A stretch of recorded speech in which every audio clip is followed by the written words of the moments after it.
Uttar Pradesh public service commission में communication, interpersonal skill, decision making, listening वगैरह पर जो क्वेश्चंस आते हैं, प्रॉब्लम सॉल्विंग, उस सीरीज में ये 5वां वीडियो है। इससे पहले के हमने वीडियो में संप्रेषण से संबंधित कुछ आयामों को डिस्कस किया है और उसी कड़ी में ये 5वां वीडियो है।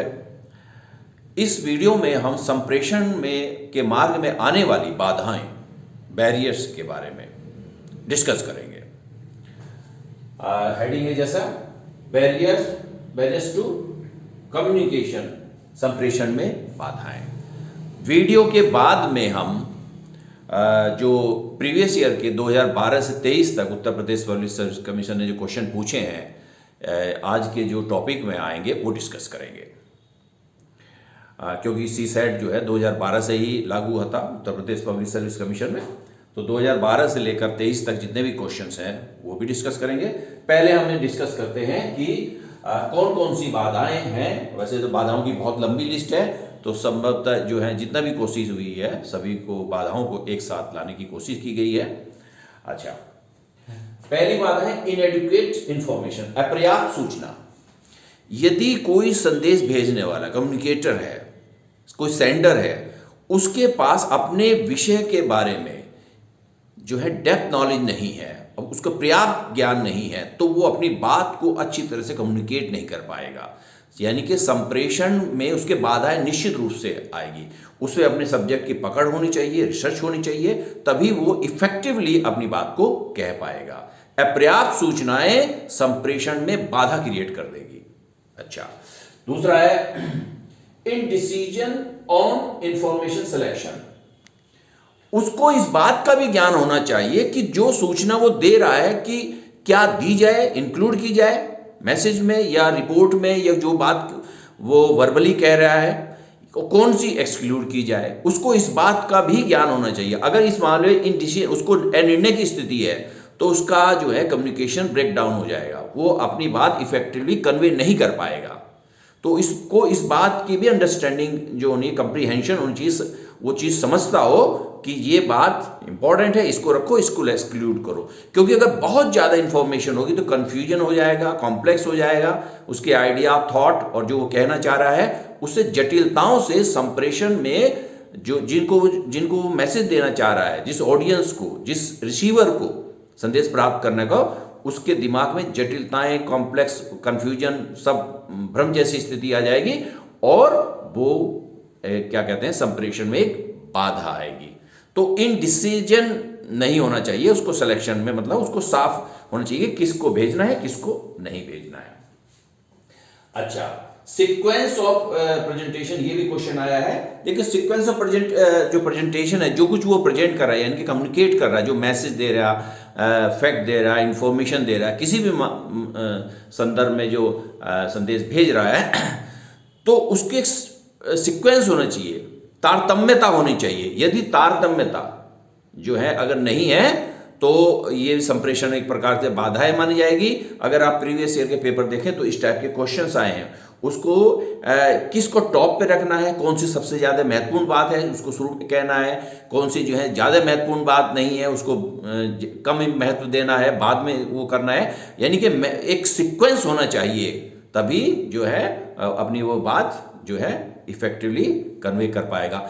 जो महत्वपूर्ण बातें हैं, जो इनसिग्निफिकेंट बातें हैं, जिसकी ज़्यादा महत्व नहीं, उसको वो टॉप प्रायोरिटी देगा, तो ये अपनी उसकी जो इफेक्टिवनेस है, उसकी प्रभावशीलता है मैसेज की, वो कम हो जाएगी। तो प्रायोरिटी जरूर तय करनी पड़ती है, तो ऑर्डर बनाना पड़ेगा किस किस को हम कैसे कैसे करेंगे। ये अभी क्वेश्चंस आए हैं, अगर आप देखें प्रीवियस ईयर के।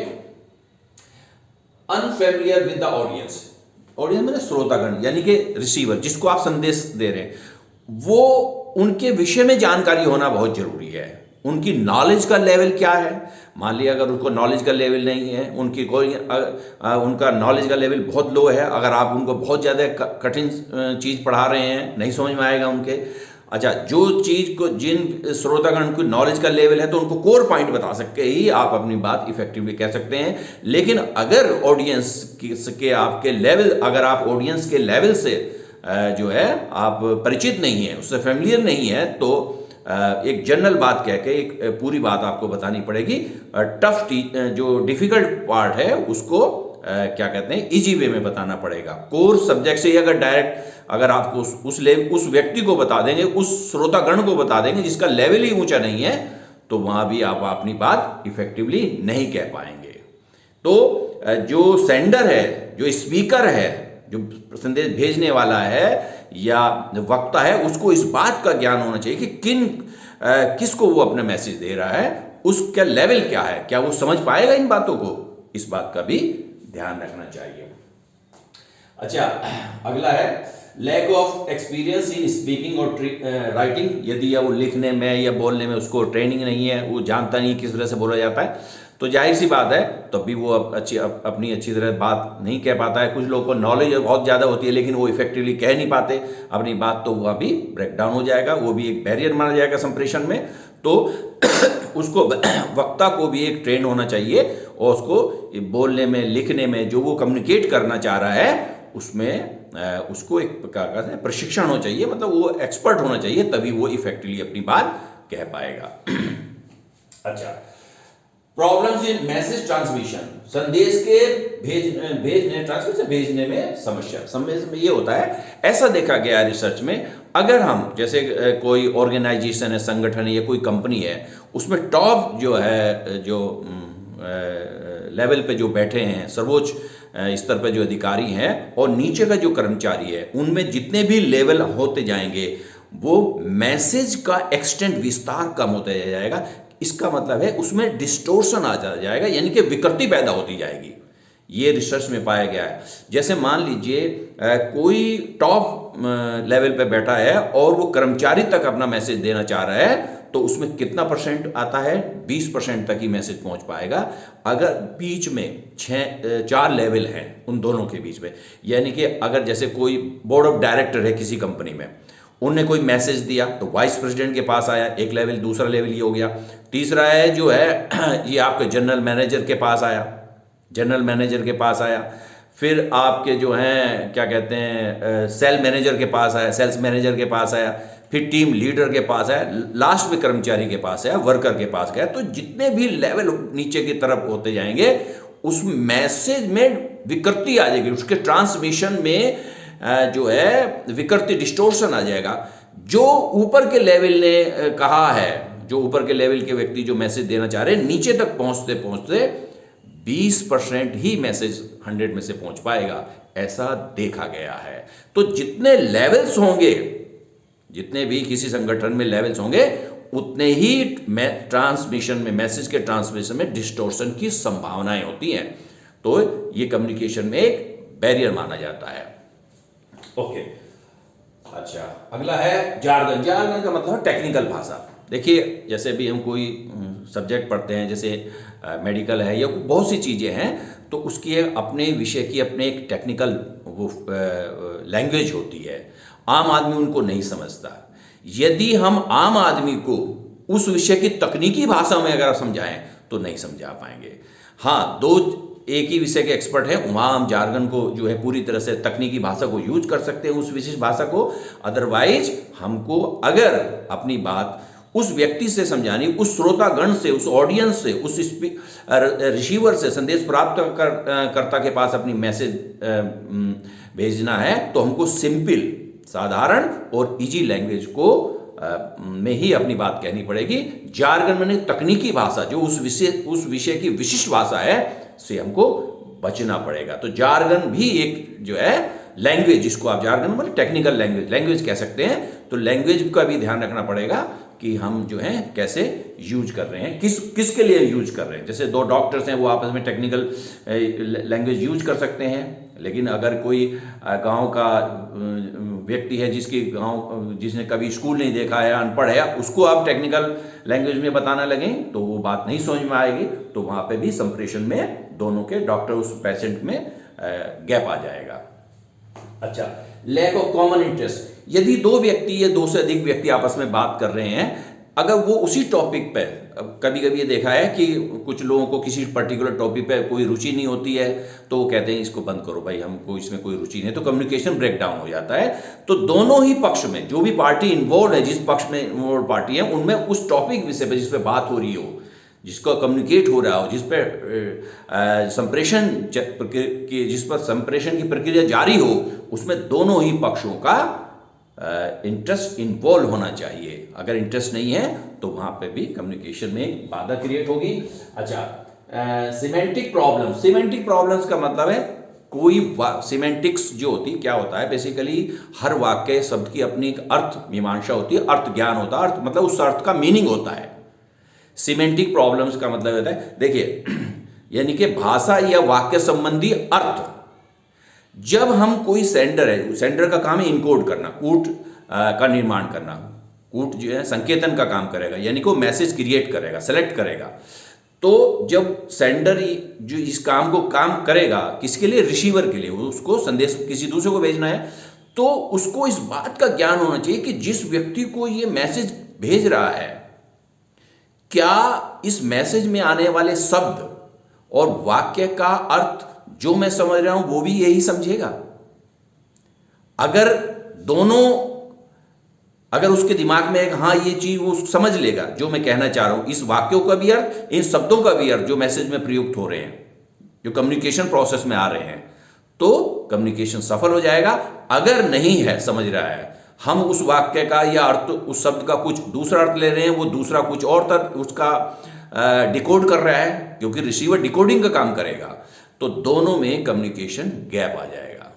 तो ये भी होना चाहिए कि सेंडर को इस बात का, यानी कि जो इनकोड कर रहा है, इस बात की नॉलेज होनी चाहिए कि रिसीवर यानी कि डिकोड करने वाला भी उस मैसेज का वही अर्थ ले, उस मैसेज में प्रयुक्त होने वाले शब्दों का वही अर्थ लगाए जो मैं लगा रहा हूं, तभी कम्युनिकेशन जो है, संप्रेषण सफल होगा। अदरवाइज सिमेंटिक प्रॉब्लम आ जाएगी। सिमेंटिक प्रॉब्लम भाषा संबंधी, अर्थ संबंधी प्रॉब्लम आ जाएगी। कल्चरल बैरियर, विश्व में बहुत सारी कल्चर है, हम ऐसी कल्चर में चले जाएं जहां पर जो बॉडी लैंग्वेज हैं या शब्दों का कुछ और अर्थ होता है। जैसे मैंने बताया कि एक हम बुक में पढ़ रहे थे कि जैसे अमेरिका में किसी भी को उंगली करके, इशारे से, पॉइंटिंग जो है, फिंगर करके बुला सकते हैं, मतलब ये बहुत नॉर्मल चीज़ है। लेकिन अफ्रीकन की कुछ कंट्री में ये देखा गया है कि यहाँ को उसको ऑब्सीन माना गया, तो ये एक बहुत ही भद्दा, रूड माना गया है। रूड कहा है कि किसी को भी उंगली से, इशारे से नहीं बुलाना चाहिए, ये अशभ्य माना गया। तो ये कल्चरल डिफरेंस की वजह से भी होता है, ठीक है। बहुत सारे इसमें एग्जाम्पल्स होते हैं। इमोशंस माने भावनाएं जो हैं, यानी कि उस वक्त उसकी स्टेट ऑफ माइंड कैसी है। जब आप संप्रेषण, कोई बात आप कह रहे हैं, वो बहुत खुशी में है, जुबिलिएशन स्टेट में है, यानी कि बहुत खुशी में है, डिप्रेशन में है, अवसाद में है, गुस्से में है, तो स्टेट, इमोशंस कैसी है जब हम मैसेज उसको देकर कन्वे कर पा रहे हैं। यदि वो जो है शांत दिमाग से है और जो है खुशी की स्थिति में, तो वो मैसेज को या कम्युनिकेशन, जो संप्रेषण है, कम्युनिकेशन को वो अच्छी तरह समझ पाएगा। क्रोध में, जैसे वो उसकी स्थिति बहुत क्रोध में है इस वक्त, तो हम इफेक्टिवली अपनी बात नहीं कह पाएंगे। इस चीज का भी ध्यान रखना पड़ता है। तो इमोशंस को भी ध्यान पड़ता है कि उस वक्त, देखो इसमें टाइमिंग भी इन्वॉल्व है कि जिस वक्त आप कह रहे हैं कि उसकी मानसिक स्थिति उस समय क्या है, टाइम इन्वॉल्व है इसमें, है ना। टाइम का भी ध्यान रखना, क्योंकि टाइम पे भी क्वेश्चन आए थे। सेलेक्टिव परसेप्शन मतलब सेलेक्टिव, चयनात्मक परसेप्शन, किस चीज को ज्ञान होना, अवबोधन होना, मतलब किस चीज को देखना। तो कहने का मतलब है कि अगर कोई व्यक्ति है, जैसे उसकी किसी विषय में रुचि नहीं है, उसकी आवश्यकता ही नहीं है, नीड्स ही नहीं है उसके एक्सपीरियंस क्या है, उसके बैकग्राउंड क्या है, तो वो उसी एंगल से उस चीज को देखता है। कंप्रेशन में सेलेक्टिव जो परसेप्शन भी, उसके अनुभव, पृष्ठभूमि, आवश्यकताएं भी संप्रेषण को, हमें किस चीज की आवश्यकता नहीं है, हम उसकी बात ही नहीं सुनेंगे, तो कंप्रेशन में बैरियर आ जाएगा। हमारा उस विषय में जिसके बारे में हमको मैसेज दिया जा रहा है, कोई चीज बताई जा रही है, हमारा अनुभव बहुत अच्छा नहीं है, हमारे जो है बहुत अच्छा हमारा अनुभव नहीं है, तो हम वहां कम्युनिकेशन मतलब एक प्रकार से बैरियर क्रिएट हो जाए, क्योंकि हम उसमें रुचि नहीं लेंगे, हम उस बात को सुनेंगे नहीं। जब आप सुनेंगे नहीं तो कम्युनिकेशन में गैप आ जाएगा, एक प्रकार से बाधा क्रिएट हो जाएगी।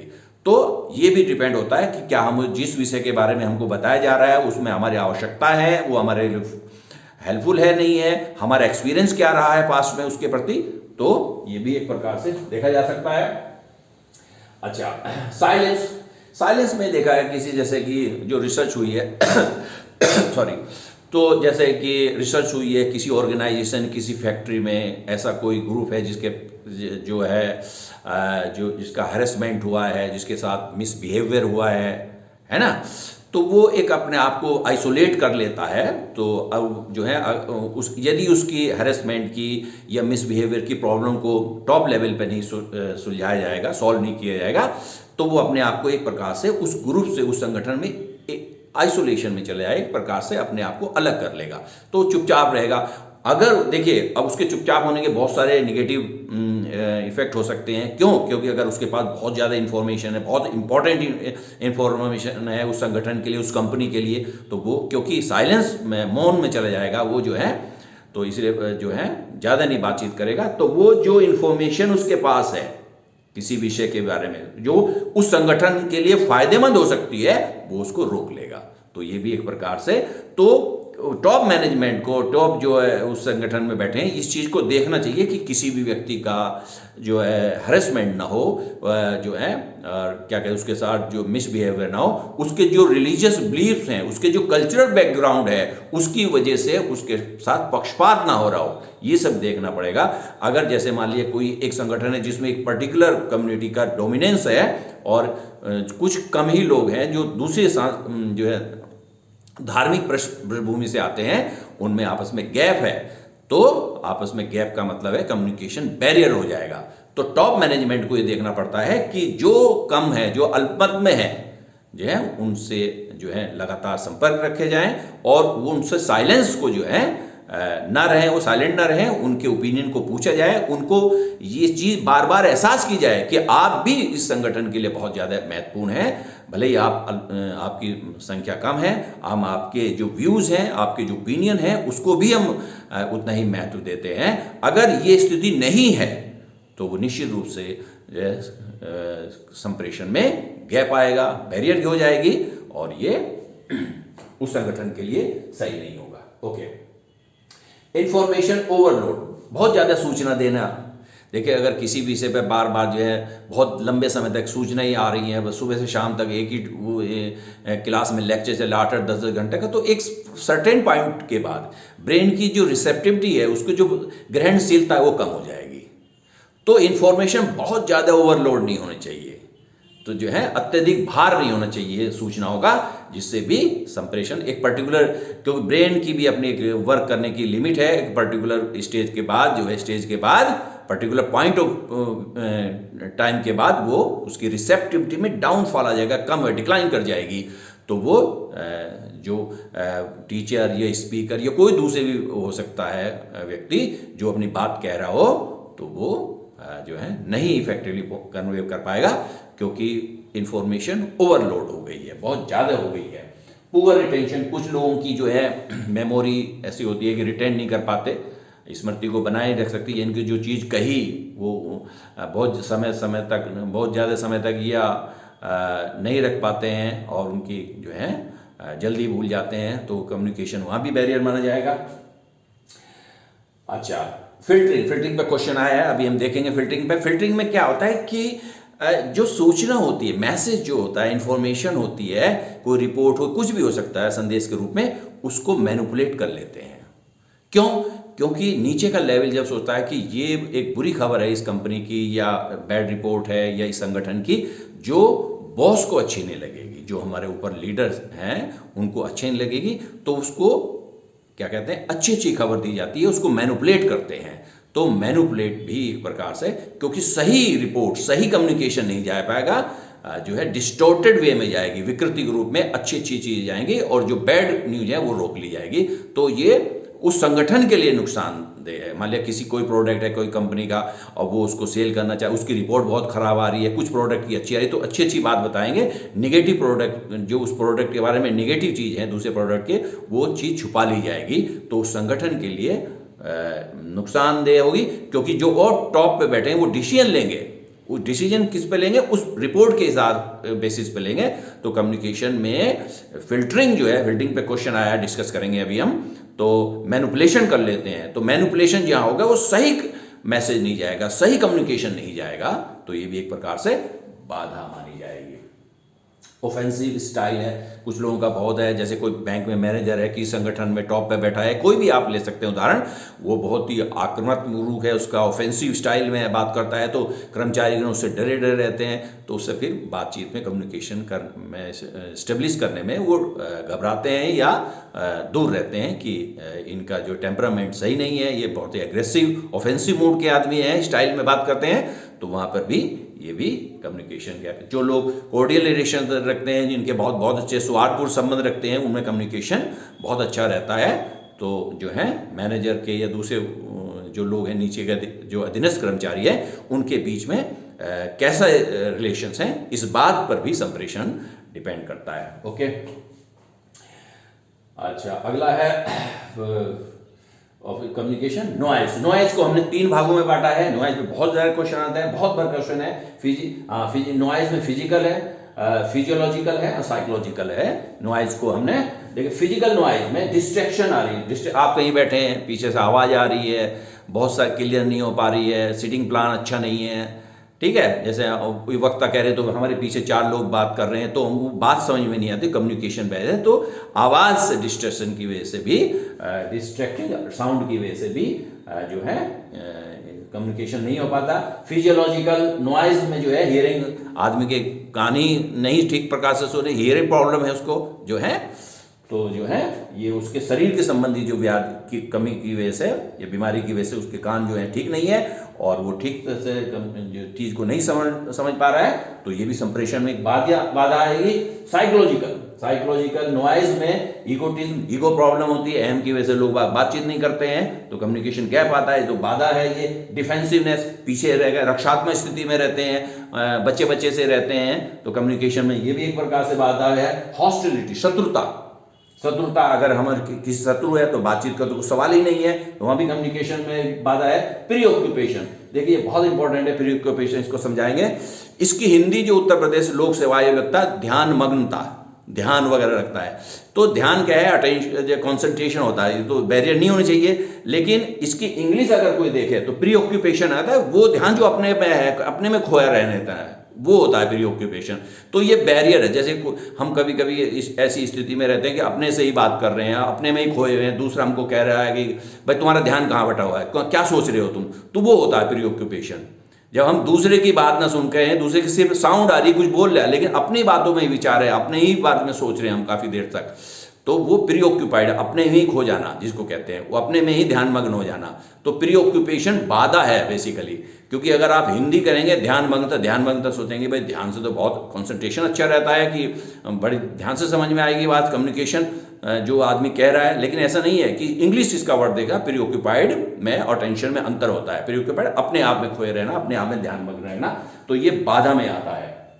फियर है, घर में या किसी कंपनी में कि डर होता है कुछ कर्मचारी के, जैसे बच्चे घर में देखे, छोटे छोटे बच्चे डर रहते हैं किसी वजह से, तो वो बचते हैं बातचीत से। बहुत सारे एग्जाम्पल आप ले सकते हैं, किसी ऑफिस में, किसी ऑर्गेनाइजेशन में, किसी कंपनी में, तो अगर किसी वहाँ पे एक एटमॉस्फेयर जो है, फियर जो है, भय का वातावरण है जो है, तो लोग बचते हैं, और जो है उसकी वजह से भी कम्युनिकेशन में जो है बैरियर आता है। डिस्ट्रस, यदि सेंडर रिसीवर के बीच अविश्वास की भावना हो जाए कि ये आदमी सही नहीं, चाहे वो कितनी भी इंपॉर्टेंट बात कह रहा हो, तो वो डिस्ट्रस जो है, अविश्वास भी कम्युनिकेशन में गैप आएगा।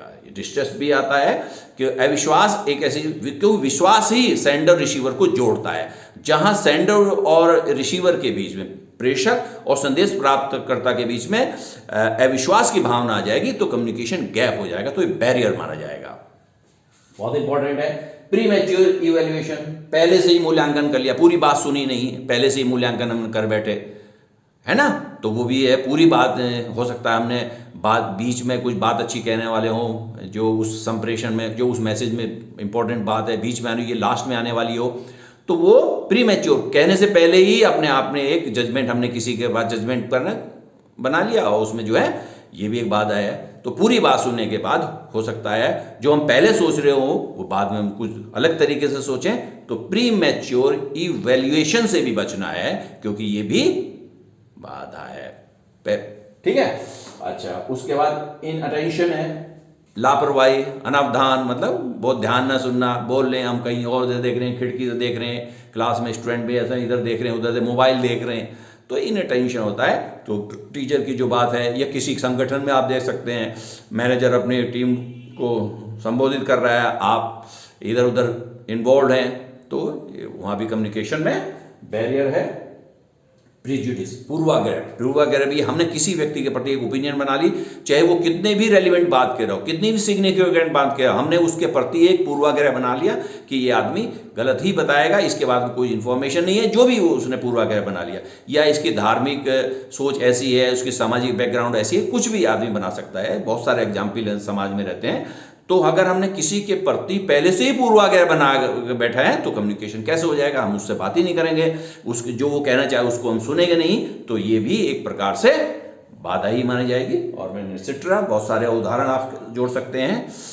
अच्छा, इसके बाद थोड़ा सा ईयर वाइज हम क्वेश्चन देखते हैं। इसमें 7-8-10 क्वेश्चन हम डिस्कस करेंगे। Uttar Pradesh public service commission ने 2023 से 2012 तक जो एरिया आए हैं, निम्नलिखित में से कौन संचार में एक मनोवैज्ञानिक बाधा नहीं है? Which one of the following is not a psychological barrier in communication? मनोवैज्ञानिक बैरियर नहीं है। देखिए, उन्हें इनअटेंशन है, साइकोलॉजिकल में है। और दूसरा है बॉडली एक्सप्रेस मैसेज, जो शारीरिक रूप से व्यक्त संदेश है, ये है। फिर तीसरा है डिस्ट्रेस है, साइकोलॉजिकल में। प्री मैच्योर इवैल्यूएशन है, तो ये तीनों है। तो इसका मतलब है बॉडली एक्सप्रेस मैसेज नहीं है, ये जो है क्या कहते हैं, यही इसका बाधा नहीं मानी जाएगी। तो इस प्रकार से यही इसी पे टिक लगना है। अच्छा, दूसरा एक क्वेश्चन 2023 में आया, निम्नलिखित दो कथनों पर दिए गए हैं जिनमें से एक से अभिकथन ए और आर को दूसरे कारण कहा गया। Given below are two statement, one is labelled as assertion A and other as reason R. ये भी 2023 का क्वेश्चन है। संचार की स्पष्टता प्रभावपूर्ण संचार प्रक्रिया के लिए आवश्यक है। Clarity of communication essential for effective communication process. Clarity होनी चाहिए। यदि आप स्पष्ट रूप से बात नहीं करेंगे तो आपका मैसेज नहीं ठीक ढंग से पहुंच पाएगा। Because adequacy and timing, adequate होना चाहिए आपको, इन्फॉर्मेशन इनएडुकेट नहीं होना चाहिए, इनएडुकेट इन्फॉर्मेशन नहीं होना चाहिए। इमोशंस कैसी है, यानी कि जिस वक्त आप अपनी बात कह रहे हैं उसकी मानसिक स्थिति क्या है, जिसको आप संदेश कम्युनिकेट करना चाह रहे हैं, संदेश भेजना चाह रहे हैं। तो क्या कहते, because education timing is not essential for effective communication. Not essential है, एसेंशियल, तो गलत है ये स्टेटमेंट। तो ए सही है और आर गलत है। ठीक है। अच्छा, अगला क्वेश्चन और देखते हैं। इसमें ये 2023 का हुआ है। 2022 में भी क्वेश्चन आया है, संदेश प्राप्त करने वाले स्वयं से प्रश्न पूछ सकते हैं। अच्छा, इंग्लिश में डिस्कस करते हैं। Individual receiving message ask themselves the basic question, is the person giving the message trustworthy and sincere? क्या व्यक्ति जो विश्वसनीय ईमानदार है जिसको संदेश क्या है? मैंने कहा डिस्ट्रस्ट हो जाएगा, जो है अगर अविश्वास हो जाएगा तो कम्युनिकेशन गैप हो जाएगा। तो जिस व्यक्ति को हम संदेश दे देना पा रहे हैं, जिसके पास है, उनके बीच में जो है विश्वास होना चाहिए। ठीक है। तो ये प्रासंगिक है, ये इंपॉर्टेंट है, मतलब ये सही स्टेटमेंट है। और दूसरा, does the source know anything about the subject? जो व्यक्ति किसी विषय में बात कर रहा है, सेंडर, उसको, सोर्स का मतलब है सेंडर समझ लीजिए, उसको उस विषय में बारे में जानकारी है नहीं है ना? यदि वो उसके पास इनएडुकेट इंफॉर्मेशन है, उसके पास बहुत ज्यादा नॉलेज नहीं है सब्जेक्ट की, तो भी कम्युनिकेशन बैरियर होगा। तो दोनों पे टिक लगेगा, दोनों प्रासंगिक हैं। हाँ, ठीक है। आप देखिए, आप खुद ही हल कर लेंगे लेक्चर सुनने के बाद। अच्छा, उसके बाद 2022 में एक क्वेश्चन और आया है, इंग्लिश पढ़ते हैं। विच one of the following is not a barrier of effective communication? प्रभावी संचार में कौन सी एक बाधा नहीं है? रंग, फिर भाषा, शोर, संस्कृति। मैंने कहा कल्चर बैरियर होते हैं। शोर, मैंने शोर को 3 भागों में डिवाइड किया, फिजिकल, फिजियोलॉजिकल, साइकोलॉजिकल। नॉइज है, ये भी होता है बैरियर। और कल्चर भी, लैंग्वेज में जार्गन टेक्निकल लैंग्वेज, अगर हम उस भाषा में बात कर रहे हैं, अगर मान लीजिए हम जापान चले जाएं, जापानी हम नहीं आ पा रही, तो हम कैसे बात समझ पाएंगे? ठीक है, तो इस प्रकार से भाषा भी है, कलर पे टिक लगेगा। ओके, कलर पे टिक लगेगा। उसके बाद देखते हैं 2022 में ये फिर एक क्वेश्चन है, the background signals distortion distracting during communication. मैंने कहा डिस्टोर्शन और जो है डिस्ट्रैक्टिंग साउंड जो है ये नॉइज पे लग जाएगा टिक। रिसीवर, फीडबैक, लाउडनेस, नॉइज पे लगेगा टिक। ये भी सही से आपका हल हो जाएगा। अच्छा, एक क्वेश्चन और बहुत important, purposely manipulating information communication process is called. जानबूझकर संप्रेषण प्रक्रिया में सूचना को जानबूझकर हेर फेर करना। मैंने कहा ये फिल्टरिंग होती है, बॉस को अच्छी चीजें समझाएं और बुरी खबर उसके न दी जाए ताकि बॉस खुश रहे, तो फिल्टरिंग होती है, फिल्टरिंग पे लगेगा टिक। 2022-21 में क्वेश्चन आया था, जैसे हमने कहा ये फिल्टरिंग है, 16 नंबर पे फिल्टरिंग रखी है। फिल्टरिंग पे भी क्वेश्चन आया था कि मैनिपुलेशन करते हैं, जानबूझकर जो हेर फेर कर देते हैं और सही चीजें नहीं बताते ऊपर के अधिकारी को नीचे के कर्मचारी वर्ग, तो मैनिपुलेशन होता है इसमें। फिल्टरिंग में फिल्टर कर दे, छान देकर निष्यंदन कर लेते हैं कि काम की चीज़ें बताएं, मतलब उनको जो खुश है, उसको जो अच्छी लगे वही हमको उन्हीं को बताई जाए। अच्छा, अगला है क्वेश्चन जो है, ये भी क्वेश्चन आया है। अच्छा, 2000 ये भी 2000 की, हाँ ईयर तो मुझे ध्यान नहीं है लेकिन आया है। Which of the following is not a barrier in work place. जो है जो कार्यस्थल पर को संप्रेषण में बाधा नहीं है। शोर है, प्रिजुडिस है, मैंने कहा नॉइज है, प्रिजुडिस है। अच्छा, और जो है इम्प्रॉपर मीडियम, जो है अगर मीडियम सही नहीं है, जिस मीडियम से आप कहना पा रहे हैं उसमें डिस्ट्रैक्शन आ रही है, वो भी है। सक्रिय श्रवण नहीं है, active listening. Active listening barrier नहीं होती, एक्टिव लिसनिंग में तो पॉजिटिव होती है, तो ये भी हल हो जाएगा यहीं से ही। अच्छा, उसके बाद जो है 2016 में क्वेश्चन है, मौखिक संप्रेषण में सबसे महत्वपूर्ण बाधा है पुअर लिसनिंग। पुअर लिसनिंग है, ह्यूमिलिटी नहीं, विनम्रता। अगर आप विनम्रतापूर्वक किसी बात सुनेंगे तो आप, जाहिर सी बात है, बैरियर कैसे हो जाएगा। इंटरेस्टेडनेस, हाँ इंटरेस्ट भी होना चाहिए जो है, यदि है इंटरेस्ट भी होना चाहिए। कॉन्सेंट्रेशन, जो एकाग्रता होनी चाहिए। पुअर लिसनिंग जो है एक बाधा है, पुअर लिसनिंग पे लगेगा टिक। इसके बाद जो है ये 2015 में क्वेश्चन आया है, हाँ, निम्नलिखित में कौन संप्रेषण में ग्रहीता की कमजोरी प्रकार की रुकावट है। Which one of the following is a receiver's weakness type of barrier to communication. Receiver end पे देखा गया कि जो संदेश मिल रहा है उसके एंगल पे, उस एंड पे, उस साइड में कौन कौन कमजोरी है, इसमें प्रिजुडिस होती है। देखिए जार्गन नहीं है, समय नहीं होता, हमको हमें ही ध्यान रखना है ना, सेंडर को भी देखना है, रिसीवर को नहीं देखना किस समय कम्युनिकेट करना है, टाइम उपयुक्त है नहीं है, एम्बिग्यूटी नहीं है, अस्पष्टता नहीं चाहिए। हमको ये ध्यान रखना है कि हम जो चीज कह रहे हैं वो सही कह रहे हैं नहीं। हालांकि ये चारों बाधाएं हैं, लेकिन वो पूछ रहा है कि रिसीवर एंड पे कौन सी है, रिसीवर साइड पे कौन सी है, जो जिसको हम भेजना चाह रहे हैं उसमें, तो प्रिजुडिस है। ये प्रिजुडिस रिसीवर एंड पे होती है। हालांकि ये चारों बैरियर हैं, लेकिन वो रिसीवर एंड पे पहुंच रहा है तो प्रिजुडिस होगी। क्योंकि जार्गन जो टेक्निकल, अगर मैं ही टेक्निकल लैंग्वेज यूज करूं तो हम कैसे कम्युनिकेट कर पाएंगे, तो हमारी इस तरह सेंटर इस तरह साइड से हुई है प्रॉब्लम। एम्बिग्यूटी, यदि हमने स्पष्ट, हमें शब्दों का ही सही ज्ञान नहीं है, उसके कई अर्थ निकल रहे हैं, तो ये हमारी कमजोरी है। तो हमको ध्यान रखना ना कि कौन से शब्द हम यूज करें तो वो दूसरा व्यक्ति समझ सके। अच्छा, टाइमिंग का भी हमको देखना है कि उसकी स्टेट ऑफ माइंड क्या है, उसको इस वक्त शांत है, खुश है, जुबिलेशन स्टेज में है, हर्षोल्लास स्थिति में है, तो उसको कम्युनिकेट की जा सकती है। अगर वो क्रोधित में है, डिप्रेशन में है, तो उसको इस वक्त नहीं बता सकते हैं, ये जो है। तो इस प्रकार से प्रिजुडिस पे टिक लगेगा, क्योंकि थोड़ा सा ध्यान से पढ़ने का क्वेश्चन है। अच्छा, इसके पश्चात जो है 2014 में भी क्वेश्चन आया है करीब, संदेश क्या होता है, ये तो आप लगा सकते हैं। एक सुस्पष्ट संदेश जो कोलाहल स्तर से परे हो, अ कॉन्स्पिक्यूअस सिग्नल, कॉन्स्पिक्यूअस माने स्पष्ट, clear, which is above noise level, जो कोलाहल से पूर्व हो। कोलाहल तो बैरियर है, तो इसी कोलाहल से ऊपर हो, तो ये जो है ये भी लगेगा ठीक। और 2012 का एक क्वेश्चन और आया है, ये हालांकि पहले भी आ चुका है, बाद में भी आया, 2000 में आया। Which one of the following is a receiver weakness type of barrier to communication. जैसे मैंने कहा रिसीवर एंड पे पूछ रहा है ये 2014 में भी आया था, 2012 में भी आया था, तो प्रिजुडिस पे लगेगा, रिपीट हुआ था क्वेश्चन ये। इस प्रकार से हमने लगभग 10 क्वेश्चन डिस्कस किए हैं Uttar Pradesh public service commission में इस आज के वीडियो में। ओके।